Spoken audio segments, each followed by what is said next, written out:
नमस्कार दर्शक बंधु तेज निहाती भाव में आज जो जिज्ञासा रही से जिज्ञासा कौन तार समाधान कौन सबकि जाना स्वागत करने प्रथम आम सहित आज अच्छा ज्योतिर्वेद वास्तुवेद पंडित चित्तरंजन महापात्र अनेक अनेक स्वागत आपको नमस्कार। नमस्कार तेज निहाती भाव में आज आउ एक सुंदर जिज्ञासा आपण आउ एक नुआ प्रश्न। घर अगणार प्रायतः अनेक प्रकार आम गछ लगे था सुंदर देखा हो अनेक गचर औषधीय गुण थाए से हो तो घर अगणार एमती कौ वृक्ष को आम बिल्कुल भी लगेबा उचित नुह एमती कौ वृक्ष रही जहाँ घर अगणार लगेले विपद आसी था सर्वनाश होता है एमती किछि? निश्चित भाव में वास्तुशास्त्र अनुसार वास्तु नियम अनुसार आमर वैदिक वास्तु कही किसी गछ घर को सर्वनाश करे अर्थात सर्वनाश और गोटे संक्षिप्त आम शब्द शुणुचे से बहुत जिनस रही अर्थात घर अर्थ दरिद्रता सुख शांतिर नष्ट अपमृत्यु बा घरे कलह अशांति सबू ए भितर शब्द आसवा आज्ञा सत सर्वनाश करदे आज्ञा। तो से वृक्ष गुड़ा कौन मुझे रखुची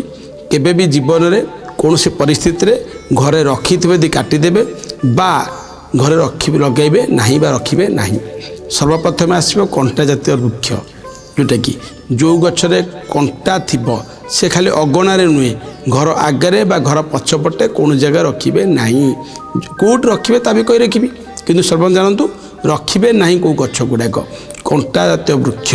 कंटा जातीय वृक्ष कहले कौन आप गोलाप फूलर गछ सौंदर्य बुद्धि पे रखुचे ता मध्य भी घरे अशांति कलह सर्वनाश कर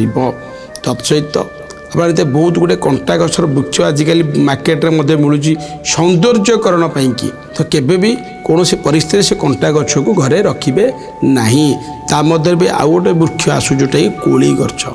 बरकोली गछ खटा गछ मध्य भी आम केबे भी कौन सी परिस्थिति घर अगणार बा घर बाहर बा घर आगे रखिबा नहीं। तो एप्रति ध्यान देबे तो यहीटा देवा ये रखा द्वारा कलह अशांति बा घरे गोटे सर्वनाश सृष्टि करी थाए। तो कंटा जात वृक्ष दूरेकी रहिबे तत्सहित आजिकल बहुल व्यवहार होची आपण माने भी जानते मत भी मनी प्लांट बोली गोटे वृक्ष अच्छी सब लोक मन में द्वंद्व सृष्टि करुँच ता भी आज कही रखुची मनी प्लांट गछ गुड़ाक कहते रखिले पैसा बहुत गुड़े आसीज सी भूल केवे करेंगे ना मुझे अनुभव कलानी प्राय जगह देखुची मत भी मनी प्लांट गछ को घर आगे से माड़ुची रखुंट मत भी अगणा रखुंट मत भी तो ये सब जिनस के रखिए नहीं। मनी प्लांट गछ को रखिले नकारात्मक शक्ति सृष्टि करने द्वारा से अनर्थर कारण हम आप एक्चुअली मनी प्लांट आमर किसी दरकारी वृक्ष मत भी रही आम तो रखिपर मत भी कौ जगह रखिपर जमीक मनी प्लांट वृक्ष हो एत सहित आप देखिए जो गोलाप गचर वृक्ष फूल पे आम आवश्यक रही मत भी छात पर रखिपर किंतु घर आगे बा घर पछपटे बा अगणा रखा गोटे सब बड़ समस्या सृष्टि करी थाए। तो से लगे आप सब कंटा जात वृक्ष ये वृक्ष दूरेकी रे मन में द्वंद्व भी सृष्टि करते आज्ञा। बेल गछर भी कंटा रही किंतु ताकू भी आम घर आगे रखुचु यहाँ मुझे समस्या सृष्टि कर कि ना कहीं ना बेल वृक्ष एक धार्मिक वृक्ष जो भगवान बास रही तार महत्व अलग आज्ञा सी रही कौन समस्या नहीं। एप्रति निश्चित भाव ध्यान दिंतु ये सब वृक्ष गुड़ा को केबे भी कौन जो वृक्ष मुझे कही रखिली तो रखिबे नहीं घर भितर। आउ गोटे सबुठ बड़ वृक्ष मुझे कही रखुची जो वृक्ष ना कहूँ गच ना मुझे प्रायतः देखी ताकू भी रखिए ना भंडा गच आज्ञा अमृत भंडा गच जोटा कहे और एत सहित सजना गच सजना छुईरे गच घर अगणार प्राय व्यक्ति विशेष को रखी था रखिए नहीं जदि पारे घर आगे भी रखिए नहीं घर पछपटे जदि रखिए किसी असुविधा कि बगीचारे